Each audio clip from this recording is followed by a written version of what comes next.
ओम नमः शिवाय। भारत माता शिवशक्ति अवतार ओम मंडली सत्य गीता मुरಳಿ ಓಂ ಪಿತಾಶ್ರೀ ಶಿವಬಾಬಾರವರ ನೆನಪಿದೆಯೇ? ಮುರಳಿಯ ದಿನಾಂಕ 14/11/2025. ಪ್ರಾತಃ ಕ್ಲಾಸ್ ರಿವೈಸ್ ಕೋರ್ಸ್ 17/6/1968. ಓಂ ನಮಃ ಶಿವಾಯ. ಮಧುರ ಮಕ್ಕಳೇ, ಜಿ ಬಾಬಾ ಬಲೆ ಯಾವುದೇ ಕೆಲಸಗಳನ್ನು ಮಾಡಿ ಕೈಯಿಂದ ಭೋಜನವನ್ನು ತಯಾರಿಸಿ ಬುದ್ಧಿಯು ಶಿವ ತಂದೆಯ ಬಳಿ ಇರಲಿ. ಬ್ರಹ್ಮ ಭೋಜನವೂ ಸಹ ಪವಿತ್ರವಾಗಿರಬೇಕಲ್ಲವೇ? ಬ್ರಹ್ಮ ಭೋಜನ ಅಂದರೆ ಪವಿತ್ರ ಭೋಜನ. ಬ್ರಾಹ್ಮಣರೇ ತಯಾರಿಸುತ್ತಾರೆ. ಎಷ್ಟು ಯೋಗದಲ್ಲಿದ್ದು ತಯಾರಿಸುತ್ತೀರೋ ಅಷ್ಟೇ ಭೋಜನದಲ್ಲಿ ಶಕ್ತಿಯು ಬರುತ್ತದೆ. ಇಂದು ಬಾಪ್ತಾದ ಬೆಳಗ್ಗೆ 5 ಗಂಟೆಗೆ ಚಿತ್ರ ಪ್ರದರ್ಶನವನ್ನು ನೋಡಲು ಹೋಗಿದ್ದರು. ಅಲ್ಲಿ ಸಂಗಮ ಸ್ವರ್ಗದ ಮಾಡೆಲ್ಗಳನ್ನು ನೋಡಿ ಬಂದರು. ಆದ್ದರಿಂದ ಇಂದು ಮುರಳಿಯಲ್ಲಿ ಇದರ ಬಗ್ಗೆಯೇ ತಿಳಿಸಿದ್ದಾರೆ. ಇನ್ನು ಇದರಲ್ಲಿ ಏನೇನೆಲ್ಲ ತಯಾರಿಸಬೇಕು ಎಂಬುದರ ಬಗ್ಗೆ. ಮಧುರಾತಿ ಮಧುರ ಮಕ್ಕಳೇ, ಪ್ರದರ್ಶನವನ್ನು ನೋಡಿ ಬಂದ ನಂತರ ಬುದ್ಧಿಯಲ್ಲಿ ಅದೇ ನೆನಪಿರಬೇಕು. ನಾವು ಹೇಗೆ ಶೂದ್ರರಾಗಿದ್ದೆವು, ಈಗ ಬ್ರಾಹ್ಮಣರಾಗಿದ್ದೇವೆ. ಮತ್ತೆ ದೇವತೆ, ಸೂರ್ಯವಂಶಿ, ಚಂದ್ರವಂಶಿಗಳಾಗುತ್ತೇವೆ. ನೀವೆಲ್ಲ ಮಕ್ಕಳು ಪ್ರದರ್ಶನದಲ್ಲಿ ಮಾಡೆಲ್ಗಳನ್ನು ಇಟ್ಟಿದ್ದೀರಿ. ಕಲಿಯುಗ ಮತ್ತು ಸತ್ಯಯುಗದ ಮಾಡೆಲ್ಗಳು. ಈಗ ಇದು ಸಂಗಮ ಯುಗ. ಈ ಸಂಗಮ ಯುಗದ ಮಾಡೆಲ್ ಮಧ್ಯದಲ್ಲಿ ಹೇಗಿರಬೇಕು? 15ರಿಂದ 20 ಜನ ಬಿಳಿ ಬಟ್ಟೆಯುಳ್ಳವರನ್ನು ತಪಸ್ಸಿನಲ್ಲಿ ಕುಳಿತಿರುವುದು ತೋರಿಸಬೇಕು. ಹೇಗೆ ಸೂರ್ಯವಂಶಿಗಳನ್ನು ತೋರಿಸಿದ್ದೀರೋ ಹಾಗೆಯೇ ಚಂದ್ರವಂಶಿಗಳನ್ನು ತೋರಿಸಬೇಕು. ಅದು ಒಂದು ಲೈನ್ ಆಗಿರಲಿ. ಈ ಮಾಡೆಲ್ಗಳು ಚೆನ್ನಾಗಿವೆ. ಬಾಬಾ ಹಿಂದೆ ನೋಡಿದ್ದಾರೆ, ಚೆನ್ನಾಗಿವೆ. ಹೀಗೆ ತಯಾರಿಸಬೇಕು. ಮನುಷ್ಯರು ಇದನ್ನು ನೋಡಿ ಇವರೇ ತಪಸ್ಸು ಮಾಡಿ ಹೀಗೆ ಆಗುತ್ತಾರೆ ಎಂದು ಅರ್ಥ ಮಾಡಿಕೊಳ್ಳಲಿ. ಹೇಗೆ ನಿಮ್ಮ ಆರಂಭದ ಚಿತ್ರಗಳು ಸಹ ಇದೆಯಲ್ಲವೇ? ಸಾಧಾರಣ ತಪಸ್ಸು ಮತ್ತು ಭವಿಷ್ಯದ ರಾಜ್ಯ ಪದವಿ. ಹಾಗೆಯೇ ಇದನ್ನೂ ಸಹ ತಯಾರಿಸಬೇಕು. ಯಾವ ಮಕ್ಕಳಿಗೆ ಭವಿಷ್ಯದ ಚಿತ್ರಗಳಿವೆಯೋ ಅವರನ್ನೇ ಬಿಳಿ ಬಟ್ಟೆಯುಳ್ಳವರನ್ನಾಗಿ ಕೂರಿಸಬೇಕು. ಆಗ ನೀವು ತಿಳಿಸಬಹುದು, ಇವರೇ ಅವರು. ತೋರಿಸುವುದು ನಿಖರವಾಗಿರಲಿ. ನಾವು ಬ್ರಹ್ಮ ತಂದೆಯ ಮಕ್ಕಳು. ಈ ರಾಜಯೋಗವನ್ನು ಕಲಿತು ಇವರೇ ಆಗುತ್ತೇವೆ ಅಂದ ಮೇಲೆ ಸಂಗಮ ಯುಗವು ಅವಶ್ಯವಾಗಿ ತೋರಿಸಬೇಕು. ನೀವೆಲ್ಲ ಮಕ್ಕಳು ನೋಡಿ ಬಂದ ನಂತರ ಇಡೀ ದಿನ ಜ್ಞಾನವು ಬುದ್ಧಿಯಲ್ಲಿರಬೇಕು. ಆಗಲೇ ಜ್ಞಾನ ಸಾಗರನ ಮಕ್ಕಳಾದ ನೀವೂ ಸಹ ಮಾಸ್ಟರ್ ಜ್ಞಾನ ಸಾಗರರೆಂದು ಕರೆಸಿಕೊಳ್ಳಬಹುದು. ಒಂದು ವೇಳೆ ಜ್ಞಾನವು ಬುದ್ಧಿಯಲ್ಲಿ ಇರಲೇ ಇಲ್ಲವೆಂದರೆ ಜ್ಞಾನ ಸಾಗರರೆಂದು ಸ್ವಲ್ಪವೂ ಹೇಳುವುದಿಲ್ಲ. ಇಡೀ ದಿನ ಇದರಲ್ಲಿಯೇ ತೊಡಗಿದ್ದರೆ ಬಂಧನವೂ ಸಹ ತುಂಡಾಗುತ್ತಾ ಹೋಗುತ್ತದೆ. ನಾವು ಈಗ ಬ್ರಾಹ್ಮಣರಾಗಿದ್ದೇವೆ, ಮತ್ತೆ ದೇವತೆಗಳಾಗುತ್ತೇವೆ. ಒಂದು ವೇಳೆ ಚೆನ್ನಾಗಿ ಪುರುಷಾರ್ಥ ಮಾಡಲಿಲ್ಲವೆಂದರೆ ಕ್ಷತ್ರಿಯ ಕುಲದಲ್ಲಿ ಹೋಗಿಬಿಡುವಿರಿ. ವೈಕುಂಠವನ್ನು ನೋಡಲು ಸಾಧ್ಯವಿಲ್ಲ. ಮುಖ್ಯವಾದದ್ದು Vaikuntha, wonder of the world, ಸತ್ಯಯುಗಕ್ಕೆ ಹೇಳಲಾಗುತ್ತದೆ. ಆದ್ದರಿಂದ ಪುರುಷಾರ್ಥ ಮಾಡಬೇಕು. ನಿಮ್ಮದು 2 ವಸ್ತು ಇರಬೇಕು. ಅದು ಬಣ್ಣದ ವಸ್ತ್ರಗಳು, ಆಭರಣ ಇತ್ಯಾದಿಗಳಿಂದ ಅಲಂಕೃತವಾಗಿರುವಂತಹದ್ದು ಮತ್ತು ಅದು ತಪಸ್ಸಿನದು. ಆಗ ಇದರ ಅರ್ಥ ಸೂಕ್ಷ್ಮವತನದಲ್ಲಿ ಕುಳಿತಿದ್ದಾರೆಂದು. ಡ್ರೆಸ್ಗಳನ್ನಂತೂ ಬದಲಾಯಿಸಬಹುದು, ಮುಖ್ಯ ಲಕ್ಷಣಗಳನ್ನು ಬದಲಾಯಿಸಲು ಸಾಧ್ಯವಿಲ್ಲ. ಅದು ಅಪವಿತ್ರ ಪ್ರವೃತ್ತಿ ಮಾರ್ಗ, ಇದು ಪವಿತ್ರ ಪ್ರವೃತ್ತಿ ಮಾರ್ಗ. ಅದು ವಿಕಾರಿ ಮಾರ್ಗ, ಇದು ನಿರ್ವಿಕಾರಿ ಮಾರ್ಗ. ಇದನ್ನೂ ಸಹ ಬರೆಯಬೇಕು. ಕಲಿಯುಗಿ ವಿಕಾರಿ ಮಾರ್ಗ, ಸತ್ಯಯುಗಿ ನಿರ್ವಿಕಾರಿ ಮಾರ್ಗ. ಸತ್ಯಯುಗಿ ನಿರ್ವಿಕಾರಿ ಮಾರ್ಗ ಬಾಬಾ ನೋಡಿ ಬಂದಿದ್ದಾರೆ. ಆದ್ದರಿಂದ ಏನೇನೆಲ್ಲ ಆಗಬೇಕು ಎಂಬುದರ ಬಗ್ಗೆ ಗಮನದಲ್ಲಿರುತ್ತದೆ. ಇದರಿಂದ ನಾವು ಸ್ಥಾಪನೆ ಮಾಡುತ್ತಿದ್ದೇವೆ ಎಂದು ಅರ್ಥ ಮಾಡಿಕೊಳ್ಳಲಿ. ಇವರೇ ಮತ್ತೆ ಅವರು ಆಗುವವರಾಗಿದ್ದಾರೆ. ಈ ಸಮಯದಲ್ಲಿ ನೀವು ಕೆಲವೇ ಮಂದಿ ಇದ್ದೀರಿ. ಯಾರು ಪರಿಶ್ರಮ ಪಡುವರೋ ಅವರೇ ಪಡೆಯುವವರಲ್ಲವೇ? ಬ್ರಾಹ್ಮಣರಾಗುವವರಂತೂ ಬಹಳ ಮಂದಿ ಇದ್ದಾರಲ್ಲವೇ? ದಿನ ಪ್ರತಿದಿನ ವೃದ್ಧಿಯಾಗುತ್ತಾ ಹೋಗುತ್ತಾರೆ. ಇಡೀ ಸೃಷ್ಟಿಯ ಚಕ್ರವು ಹೇಗೆ ಸುತ್ತುತ್ತದೆ ಎಂಬುದು ಬುದ್ಧಿಯಲ್ಲಿದೆ. ಆಗಲೇ ಬಾಬಾ ತಿಳಿಸುತ್ತಾರಲ್ಲವೇ ಏನಾಗಬೇಕು ಎಂದು. ಬುದ್ಧಿಯಲ್ಲಿದೆ, ತಪಸ್ಸು ಮಾಡುತ್ತಿದ್ದೇವೆ, ಮತ್ತೆ ಇವರೇ ಆಗುವರು. ಇದನ್ನೇ ಸ್ವದರ್ಶನ ಚಕ್ರಧಾರಿಗಳಾಗಿದ್ದು ಕುಳಿತುಕೊಳ್ಳುವುದೆಂದು ಹೇಳಲಾಗುತ್ತದೆ. ಏಕೆಂದರೆ ಬುದ್ಧಿಯಲ್ಲಿ ಇಡೀ ಜ್ಞಾನವಿದೆ. ನಾವು ಏನಾಗಿದ್ದೆವು, ಈಗ ಏನಾಗುತ್ತಿದ್ದೇವೆ. ಸ್ಟೂಡೆಂಟ್ಗಳು ಶಿಕ್ಷಕರನ್ನು ಅವಶ್ಯವಾಗಿ ನೆನಪು ಮಾಡುವರಲ್ಲವೇ? ನೀವೂ ಸಹ ತಂದೆಯನ್ನು ನೆನಪು ಮಾಡಬೇಕು. ನೆನಪಿನ ಯಾತ್ರೆಯಿಂದಲೇ ಪಾಪಗಳು ತುಂಡಾಗುತ್ತವೆ. ಆತ್ಮವು ಪವಿತ್ರವಾಗಿ ಬಿಟ್ಟರೆ ಮತ್ತೆ ಶರೀರವು ಪವಿತ್ರವಾದದ್ದು ಸಿಗುತ್ತದೆ. ಯಾರು ಶೂದ್ರರಿಂದ ಬ್ರಾಹ್ಮಣರಾಗುತ್ತಾರೆಯೋ ಅವರೇ ಮತ್ತೆ ದೇವತೆಗಳಾಗುತ್ತಾರೆ. ಅವರೇ ಮತ್ತೆ ಅಸುರರಾಗುತ್ತಾರೆ. ದೇವತೆಗಳಿಂದ ಅಸುರರು, ಅಸುರರಿಂದ ದೇವತೆಗಳು ಹೇಗೆ ಆಗುತ್ತಾರೆ? ಅದನ್ನು ಸಂಪೂರ್ಣವಾಗಿ ತೋರಿಸಬೇಕು. ಬಾಬಾ ಸಂಕ್ಷಿಪ್ತವಾಗಿ ತಿಳಿಸುತ್ತಾರೆ. ದೊಡ್ಡ ಮಾಡೆಲ್ ಇರಬೇಕು. ಎಷ್ಟು ದೊಡ್ಡದಿರುತ್ತದೋ ಅಷ್ಟು ಚೆನ್ನಾಗಿರುತ್ತದೆ. ಏಕೆಂದರೆ ಬರೆಯುವುದೂ ಸಹ ಇರುತ್ತದೆ. ಸಂಗಮಯುಗಿ ಪುರುಷೋತ್ತಮರಾಗುವ ಬ್ರಾಹ್ಮಣ ಪುರುಷೋತ್ತಮರು ವಾಸ್ತವದಲ್ಲಿ ನೀವೇ ಬ್ರಾಹ್ಮಣರು. ಏಕೆಂದರೆ ನಿಮಗೆ ತಂದೆ ಕುಳಿತು ಓದಿಸುತ್ತಾರೆ. ಮೇಲೆ ಬಲೆ ಚಿತ್ರವೂ ಇರಲಿ, ಶಿವ ತಂದೆಯ ಚಿತ್ರ, ಅವರು ನಿಮಗೆ ಓದಿಸುತ್ತಾರೆ ಮತ್ತು ನೀವೇ ಆಗುತ್ತೀರಿ. ಈ ಬ್ರಹ್ಮನೂ ಸಹ ನಿಮ್ಮ ಜೊತೆಯಲ್ಲಿದ್ದಾರೆ. ಅವರೂ ಸಹ ಬಿಳಿ ಬಟ್ಟೆಯುಳ್ಳ ವಿದ್ಯಾರ್ಥಿಗಳು. ರಾಮರಾಜ್ಯವನ್ನು ಬಹಳಷ್ಟು ಒಪ್ಪುತ್ತಾರೆ. ಗಾಯನವಿದೆಯಲ್ಲವೇ, ರಾಮ ರಾಜ, ರಾಮ ಪ್ರಜಾ, ರಾಮ ಸಾಹುಕಾರ ಎಂದು. ಸತ್ಯಯುಗದಲ್ಲಂತೂ ಧರ್ಮದ ರಾಜ್ಯವಿರುವುದಿಲ್ಲ. ಬಾಕಿ ತ್ರೇತಾಯುಗದಲ್ಲಿ ಕೆಸರು ಮಾಡಿದ್ದಾರೆ. ಕ್ಷತ್ರಿಯರಿಗೆ ಗ್ಲಾನಿ ಮಾಡಿದ್ದಾರೆ, ಸೂರ್ಯವಂಶಿಗಳಿಗೆ ಗ್ಲಾನಿ ಮಾಡಿಲ್ಲ. ಇದನ್ನೂ ಸಹ ಬರೆಯಬೇಕು. ರಾಮ ರಾಜ, ರಾಮ ಪ್ರಜಾ, ಧರ್ಮದ ಉಪಕಾರ. ಅಲ್ಲಿಗಾಗಿ ಮತ್ತೆ ಎಷ್ಟು ಗ್ಲಾನಿ ಮಾಡಿದ್ದಾರೆ. ವಿಷಯಗಳನ್ನು ಕುಳಿತು ಬರೆದಿದ್ದಾರೆ. ಅಲ್ಲಿ ನಡೆದಿರುವಂತಹ ವಿಷಯಗಳನ್ನು ಸಹ ಬರೆದಿದ್ದಾರೆ. ಅದು ಸೆಮಿ ಸ್ವರ್ಗ, ಅದು ಸ್ವರ್ಗ. ಇದನ್ನೂ ಸಹ ನೀವು ಬರೆಯಬಹುದು, ಸೆಮಿ ಸ್ವರ್ಗ. ಏಕೆಂದರೆ 14 ಕಲೆಗಳಲ್ಲವೇ? ಅವರಿಗೆ ಸ್ಪಷ್ಟಪಡಿಸಿ ನಾವು ಏನಾಗುತ್ತಿದ್ದೇವೆ ಎಂದು. ನಾವೇ ನಮಗಾಗಿ ಸ್ವತಃ ವಿಶ್ವದಲ್ಲಿ ಶಾಂತಿಯ ರಾಜ್ಯದ ಸ್ಥಾಪನೆ ಮಾಡುತ್ತಿದ್ದೇವೆ. ಒಂದು ಸ್ವರಾಜ್ಯವನ್ನು ಎಲ್ಲರೂ ಬಯಸುತ್ತಾರೆ. ಅದನ್ನು ನಾವು ಸ್ಥಾಪನೆ ಮಾಡುತ್ತಿದ್ದೇವೆ. ಇದನ್ನಂತೂ ನೀವು ಚಿತ್ರಗಳಲ್ಲಿ ತೋರಿಸಬಹುದು. ಏಕೆಂದರೆ ನಿಮ್ಮ ಬಳಿ ಈಗಲೂ ಬರುತ್ತಲೇ ಇರುತ್ತಾರೆ. ಬಾಬಾ ನೋಡಿದಾಗ ಆಲೋಚನೆಗಳು ನಡೆಯುತ್ತಿರುತ್ತವೆ. ನೀವು ಮಕ್ಕಳು ಮನೆಗೆ ಹೋದರೆ ಮತ್ತೆ ಈ ಎಲ್ಲ ವಿಷಯಗಳನ್ನು ಮರೆತು ಬಿಡುತ್ತೀರಿ. ಆದರೆ ಈ ಎಲ್ಲ ವಿಷಯಗಳು ಬುದ್ಧಿಯಲ್ಲಿ ನೆನಪಿರಬೇಕು. ಹೀಗಲ್ಲ, ಪ್ರದರ್ಶನದಿಂದ ಹೊರಗೆ ಬಂದೆವು ಅಂದರೆ ಆಟ ಮುಕ್ತಾಯವಾಯಿತು ಎಂದು. ಯಾವ ಮಕ್ಕಳು ಚೆನ್ನಾಗಿ ಪುರುಷಾರ್ಥ ಮಾಡುವರೋ ಅವರ ಬುದ್ಧಿಯಲ್ಲಿಯೇ ಇದು ಇರಬೇಕು. ಬಾಬರಿಗೆ ಬುದ್ಧಿಯಲ್ಲಿ ತಿರುಗುತ್ತಾ ಇರುತ್ತದೆಯಲ್ಲವೇ? ಬುದ್ಧಿಯಲ್ಲಿ ಇಡೀ ಜ್ಞಾನವಿರುತ್ತದೆ. ಅಂದ ಮೇಲೆ ತಂದೆಯ ನೆನಪು ಬರುತ್ತದೆ. ಉನ್ನತಿಯನ್ನು ಪಡೆಯುತ್ತೀರಿ. ಒಂದು ವೇಳೆ ತಮೋ ಪ್ರಧಾನರಾದರೆ ಸತ್ಯಯುಗದಲ್ಲಿ ಬರುವುದಿಲ್ಲ. ಆದ್ದರಿಂದ ನೆನಪಿನ ಯಾತ್ರೆಯಲ್ಲಿ ತನ್ನನ್ನು ತಾನು ಚೆನ್ನಾಗಿ ಪಕ್ಕಾ ಇಟ್ಟುಕೊಳ್ಳಬೇಕು. ನೀವು ರಾಜಯೋಗಿಗಳು. ನಿಮಗೆ ದೊಡ್ಡ ಜಟೆ ಇದೆ. ರಾಜಯೋಗಿ ಮತ್ತು ಯೋಗಿನಿಯರು. ಇದನ್ನು ಅಲಂಕೃತಗೊಳಿಸಿ ತಪಸ್ಸಿನ ರೂಪ ತೋರಿಸಬೇಕು. ಈ ಎಲ್ಲ ವಿಷಯಗಳು ತಿಳಿದುಕೊಳ್ಳುವ ಮಾತುಗಳಾಗಿವೆ. ತಂದೆಯೂ ತಿಳಿಸುತ್ತಾರೆ, ದೇಹದ ಎಲ್ಲ ಧರ್ಮಗಳನ್ನು ಬಿಟ್ಟು ತನ್ನನ್ನು ಆತ್ಮನೆಂದು ತಿಳಿದು ನಿಶ್ಚಯ ಮಾಡಿಕೊಳ್ಳಬೇಕು. ಬಾಕಿ ಎಲ್ಲ ದೇಹದ ಸಂಬಂಧಗಳನ್ನು ಮರೆತು ಬಿಡಿ. ಒಬ್ಬ ತಂದೆಯನ್ನು ನೆನಪು ಮಾಡಿರಿ. ಅವರು ನಿಮ್ಮನ್ನು ಬಹಳ ಶ್ರೀಮಂತರನ್ನಾಗಿ ಮಾಡುತ್ತಾರೆ.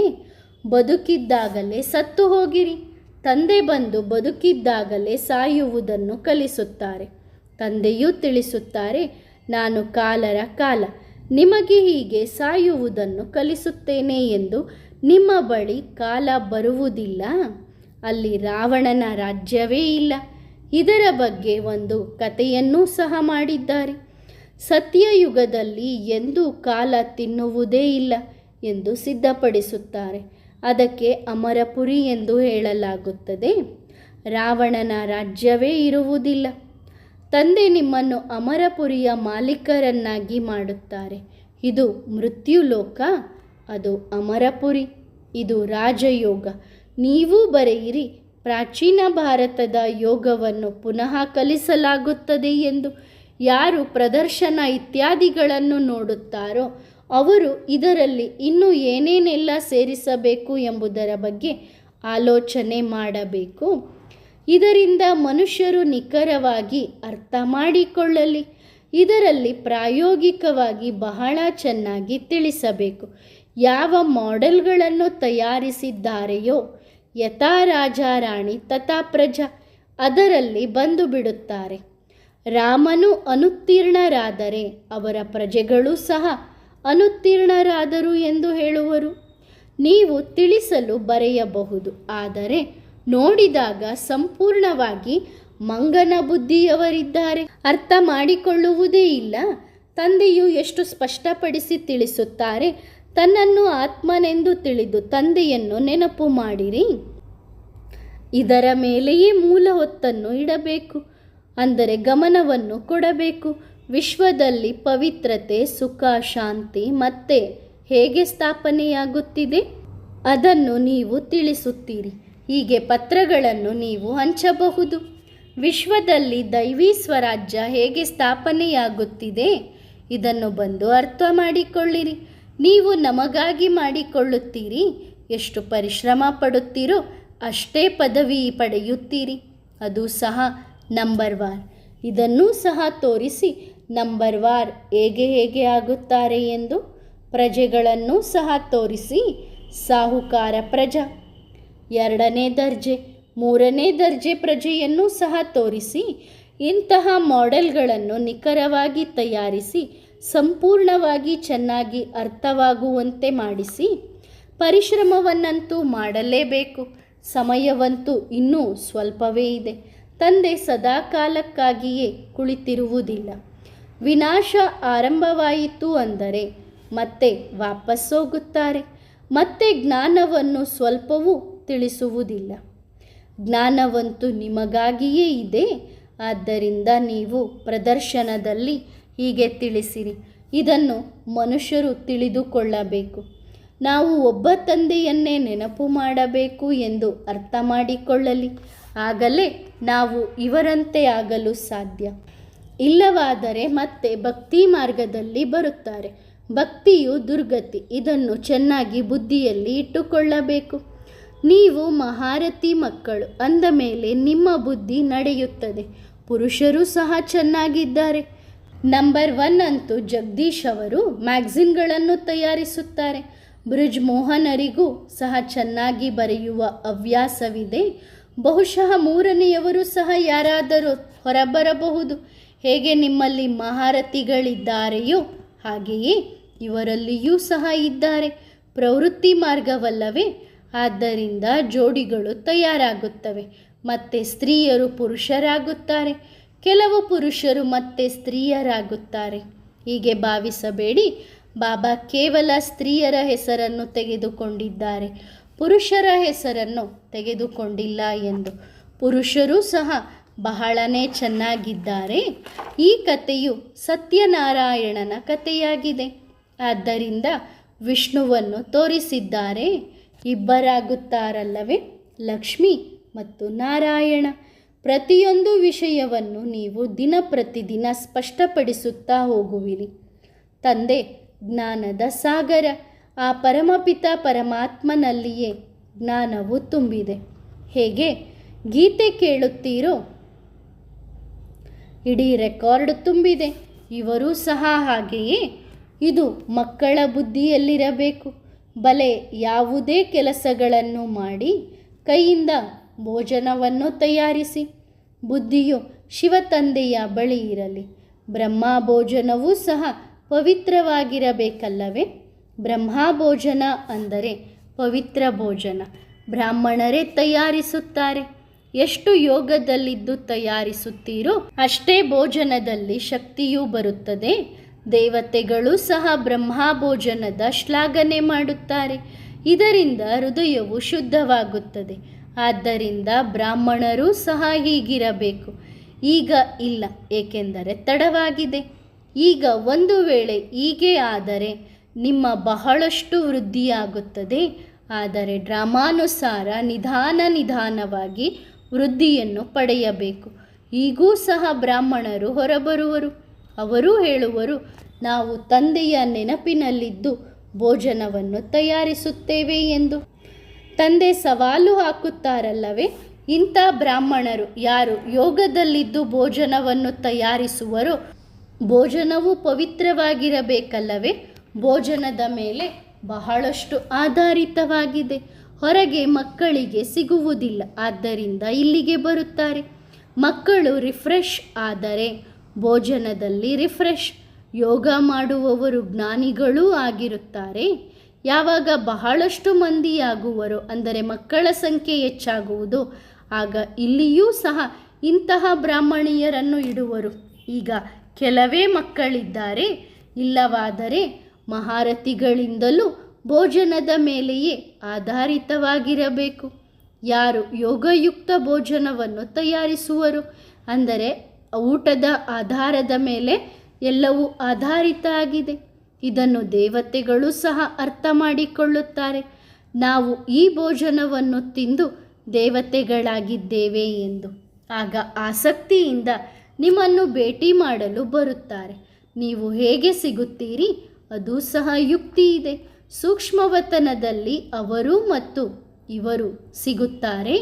ಇದು ಸಹ ಅದ್ಭುತ ಸಾಕ್ಷಾತ್ಕಾರ, ಅದ್ಭುತ ಜ್ಞಾನವಾಗಿದೆ. ಆದ್ದರಿಂದ ಸಾಕ್ಷಾತ್ಕಾರವೂ ಸಹ ಅದ್ಭುತ ಅರ್ಥಸಹಿತವಾಗಿದೆ. ಭಕ್ತಿ ಮಾರ್ಗದಲ್ಲಿ ಸಾಕ್ಷಾತ್ಕಾರ ಬಹಳ ಪರಿಶ್ರಮದಿಂದ ಆಗುತ್ತದೆ. ನವದಾ ಭಕ್ತಿ ಮಾಡುವವರು ಕೇವಲ ದರ್ಶನಕ್ಕಾಗಿಯೇ ಮಾಡುತ್ತಾರೆ. ದರ್ಶನವಾದರೆ ನಾವು ಮುಕ್ತಿಯಲ್ಲಿ ಹೋಗುವೆವು ಎಂದು ಅರ್ಥ ಮಾಡಿಕೊಳ್ಳುತ್ತಾರೆ. ಅವರಿಗೆ ಇದು ಸ್ವಲ್ಪವೂ ತಿಳಿದಿಲ್ಲ, ನಾವು ಈ ವಿದ್ಯೆಯಿಂದಲೇ ಆಗಿದ್ದೇವೆ ಎಂದು. ನಾವು ಸೂರ್ಯವಂಶಿ ಚಂದ್ರವಂಶಿ ವಿದ್ಯೆಯಿಂದಲೇ ಆಗಿದ್ದೇವೆ. ಬಾಕಿ ಭಕ್ತಿ ಮಾರ್ಗದಲ್ಲಿ ಯಾರೆಲ್ಲ ಇಷ್ಟೆಲ್ಲ ಅನೇಕ ಚಿತ್ರಗಳನ್ನು ತಯಾರಿಸಿದ್ದಾರೆಯೋ ಈಗೇನೂ ಅಲ್ಲ. ಇವೆಲ್ಲವೂ ಭಕ್ತಿ ಮಾರ್ಗದ ಪ್ರಸ್ತಾವನೆ, ಬಹಳ ದೊಡ್ಡ ವ್ಯವಹಾರ. ಈಗ ಜ್ಞಾನ ಮತ್ತು ಭಕ್ತಿಯ ರಹಸ್ಯವನ್ನು ನೀವು ಅರ್ಥ ಮಾಡಿಕೊಳ್ಳುತ್ತೀರಿ. ಇದನ್ನೇ ತಂದೆಯೂ ತಿಳಿಸುತ್ತಾರೆ. ಅವರೇ ಆಧ್ಯಾತ್ಮಿಕ ತಂದೆ, ಅವರೇ ಜ್ಞಾನದ ಸಾಗರ. ಕಲ್ಪಕಲ್ಪಕ್ಕೂ ಹಳೆಯ ಜಗತ್ತನ್ನು ಹೊಸದನ್ನಾಗಿ ಮಾಡುವುದು, ರಾಜಯೋಗವನ್ನು ಕಲಿಸುವುದು ಇದು ತಂದೆಯ ಕೆಲಸವಾಗಿದೆ. ಆದರೆ ಕೇವಲ ಗೀತೆಯಲ್ಲಿ ಹೆಸರು ಬದಲಾಯಿಸಿದ್ದಾರೆ. ಸುಳ್ಳು ಮಾತುಗಳನ್ನು ಕೇಳುತ್ತಾ ಸಂಪೂರ್ಣವಾಗಿ ಕಲ್ಲು ಬುದ್ಧಿಯವರಾಗಿದ್ದಾರೆ. ಬುದ್ಧಿ ನಾಶವಾಗಿದೆ. ತಂದೆ ಬಂದು ಪುನಃ ಆ ಬುದ್ಧಿಯನ್ನು ಜಾಗೃತಗೊಳಿಸುತ್ತಾರೆ. ತಂದೆಯೂ ತಿಳಿಸುತ್ತಾರೆ, ಇದು ಸಹ ಕಲ್ಪಕಲ್ಪದ ಆಟ. ನಾವು ಮನೆಯಿಂದ ಇಲ್ಲಿಗೆ ಪಾತ್ರವನ್ನು ಅಭಿನಯಿಸಲು ಬರುತ್ತೇವೆ. ವೃಕ್ಷದ ಕಡೆಯೂ ಸಹ ಬುದ್ಧಿ ನಡೆಯಬೇಕು. ಹೇಗೆ, ಯಾರಿಗೆ ತಿಳಿಸಬೇಕು ಎಂದು ನಿಮಗೆ ತಿಳಿಸುತ್ತಾರೆ. ನಾವು ಸ್ವರ್ಗದಲ್ಲಿ ಬರುವುದಿಲ್ಲವೇನು, ನೀವು ನಮಗೆ ತಿಳಿಸಿರಿ ಎಂದು ಕೇಳುತ್ತಾರೆ. ನಿಮ್ಮ ಧರ್ಮಸ್ಥಾಪಕರು ಸ್ವರ್ಗಕ್ಕೆ ಬರುವುದೇ ಇಲ್ಲ. ಅವರು ಯಾವಾಗ ಸ್ವರ್ಗಕ್ಕೆ ಬರುವರು ಆಗ ನೀವೂ ಸಹ ಹೋಗುವಿರಿ ಎಂದು ಹೇಳಿರಿ. ಪ್ರತಿಯೊಂದು ಧರ್ಮದವರ ಪಾತ್ರ ತಮ್ಮ ತಮ್ಮ ಸಮಯಕ್ಕನುಸಾರವಾಗಿದೆ. ಈ ವಿಭಿನ್ನ ಧರ್ಮಗಳ ನಾಟಕವು ಮಾಡಲ್ಪಟ್ಟಿದೆ. ಮಾಡಲ್ಪಟ್ಟಂತಹ ಆಟ. ಇದರಲ್ಲಿ ಏನೂ ಹೇಳುವ ಅವಶ್ಯಕತೆ ಇರುವುದಿಲ್ಲ. ಮುಖ್ಯ ಧರ್ಮಗಳನ್ನು ತೋರಿಸಿದ್ದಾರೆ. ಇದು ಮಕ್ಕಳಿಗೆ ತಿಳಿದಿದೆ. ಈ ಚಿತ್ರ ಇತ್ಯಾದಿಗಳು ಸಹ ಹೊಸದೇನಲ್ಲ. ಕಲ್ಪಕಲ್ಪಕ್ಕೂ ಚಾಚೂ ತಪ್ಪದೆ ಹೀಗೆಯೇ ನಡೆಯುತ್ತಾ ಬರುವುದು. ವಿಘ್ನಗಳು ಸಹ ಅನೇಕ ಪ್ರಕಾರದಲ್ಲಿ ಬರುತ್ತವೆ. ಹೊಡೆದಾಟ, ಜಗಳ ಇತ್ಯಾದಿಯ ವಿಘ್ನಗಳು ಸಹ ಬರುತ್ತವೆ. ಮಕ್ಕಳಿಗೆ ಎಷ್ಟು ಯುಕ್ತಿಯಿಂದ ತಿಳಿಸಲಾಗುತ್ತದೆ. ಭಗವಾನುವಾಚ ಇದೆಯಲ್ಲವೇ, ಕಾಮ ಮಹಾಶತ್ರು. ನಮಗೆ ರಾತ್ರಿ ಸ್ವಪ್ನದಲ್ಲಿ ಸಾಕ್ಷಾತ್ಕಾರವಾಗುತ್ತದೆ, ವಿನಾಶವೂ ಸಹ ನೋಡಲು ಸಿಗುತ್ತದೆ ಎನ್ನುತ್ತಾರೆ. ತಂದೆಯೂ ತಿಳಿಸುತ್ತಾರೆ, ಮಕ್ಕಳೇ, ನೀವು ಪವಿತ್ರರಾಗಿ ಕಾಮವಿಕಾರವನ್ನು ಗೆಲ್ಲಿರಿ, ಇದರ ಮೇಲೆಯೇ ಜಗಳವಾಗುತ್ತದೆ. ನೀವು ದೊಡ್ಡವರನ್ನು ಯುಕ್ತಿಯಿಂದ ಹಿಡಿಯಿರಿ, ಏಕೆಂದರೆ ದೊಡ್ಡವರು ಈ ಜ್ಞಾನವನ್ನು ಅರ್ಥ ಮಾಡಿಕೊಂಡರೆ ದೊಡ್ಡವರ ಧ್ವನಿಯು ದೊಡ್ಡದಾಗಿ ಹೊರಬರುತ್ತದೆ. ಆದ್ದರಿಂದ ದೊಡ್ಡವರನ್ನು ಹಿಡಿಯುತ್ತಾರೆ. ಅಂದರೆ ಊರಿನಲ್ಲಿ ಗಣ್ಯ ವ್ಯಕ್ತಿಗಳನ್ನು, ದೊಡ್ಡ ವ್ಯಕ್ತಿಗಳನ್ನು ಕರೀರಿ ಅಂತ ಬಾಬಾ ಹೇಳುತ್ತಿದ್ದಾರೆ. ಗವರ್ನರ್ ಹೆಸರು ಕೇಳಿದ ತಕ್ಷಣ ಎಲ್ಲರೂ ಹೊರಬರುವರು. ಆದ್ದರಿಂದ ಯುಕ್ತಿಯು ರಚಿಸಲಾಗುತ್ತದೆ. ಅವರಲ್ಲಿ ಯಾರಾದರೂ ಚೆನ್ನಾಗಿ ಅರ್ಥ ಮಾಡಿಕೊಳ್ಳಲಿ. ದೊಡ್ಡವರ ಹೆಸರು ಕೇಳಿದ ತಕ್ಷಣ ಬಹಳ ಮಂದಿಯಾಗುವರು, ಅಂದರೆ ಬಹಳಷ್ಟು ಜನ ಬಂದು ಸೇರ್ತಾರೆ. ಬಹುಶಃ ಯಾರಾದರೂ ದೊಡ್ಡವರು ಸಹ ಬರಬಹುದು. ಬಹಳ ಕಷ್ಟ. ಬಾಬಾ ಎಷ್ಟು ಬರೆಯುತ್ತಾರೆ, ಉದ್ಘಾಟನೆಯನ್ನು ಯಾರಿಂದ ಮಾಡಿಸುತ್ತೀರೋ ಅವರಿಗೆ ಅವಶ್ಯವಾಗಿ ತಿಳಿಸಿರಿ, ಮನುಷ್ಯರಿಂದ ದೇವತೆಗಳಾಗಲು ಸಾಧ್ಯವಿದೆ ಎಂದು.